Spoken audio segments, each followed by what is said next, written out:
বুঝলি লক্ষ্মী, আজ জানি না তোর ভাগ্যে কি আছে। এই নিয়ে 4 দিন হলো তুই মুখে কুটোটি দিতে পারিসনি। ডাকিস না রে লক্ষ্মী, চুপ কর। আরে টের পেলে কিন্তু। কে রে ওখানে কে? আবার রাজার জমিতে বিনা খাজনায় ঘাস খাওয়াতে এনেছিস? দাঁড়া বলছি। দেখেছিস তো লক্ষ্মী, আজকে ও খেতে পেলি না। আর চল পালাই। আরে চোরে লক্ষ্মী, চল। দাঁড়া, আগে 3 দিন ধরে বেটা পালিয়ে গেছিস। হ্যাঁ, আজ তোকে নিয়ে যাবই রাজার কাছে। বিশ্বাস করো, আগে 3 দিন আমি এসেছি বটে ওকে নিয়ে, কিন্তু লক্ষ্মী একটুও ঘাস পাতা খায়নি গো। হ্যাঁ সত্যি বলছি। আসলে আমাদের তো জঙ্গলের ওপরেই বাঁচা, বলো।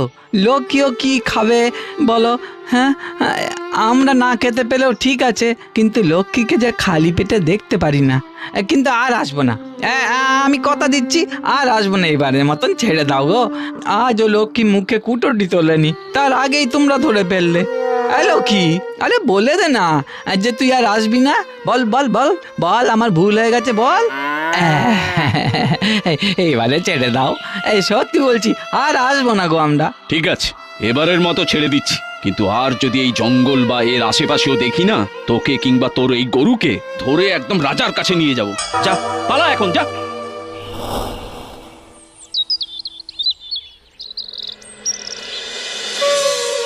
সাধনটা লক্ষ্মীকে নিয়ে যে এখনো ফিরল না, ওদের রাজার কাছে নিয়ে গেল না তো ধরে।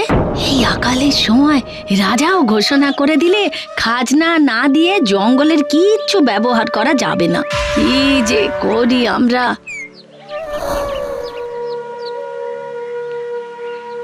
কি রে, লক্ষ্মীটা কি আজ একটু খেতে পেয়েছে নাকি আজকেও? না গো মা।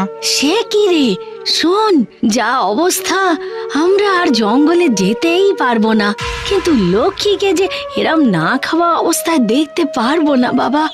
আজ বরং তুই হাটে গিয়ে লক্ষ্মীকে কারোর কাছে বেচে দিয়ে আয়। ও মা, লক্ষ্মীকে বেচে দেবে? আর তো উপায় নেই কিছু।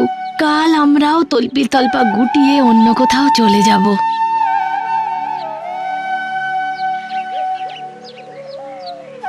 বললাম যে লক্ষ্মীকে হাটে দিয়ে আয়, ভেতরে চলে গেলি যে।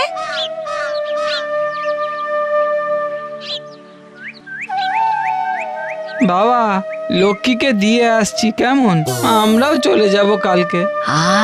সাধন, 18 বছর হয়ে গেল, তাও তুই আর বড় হলি না রে।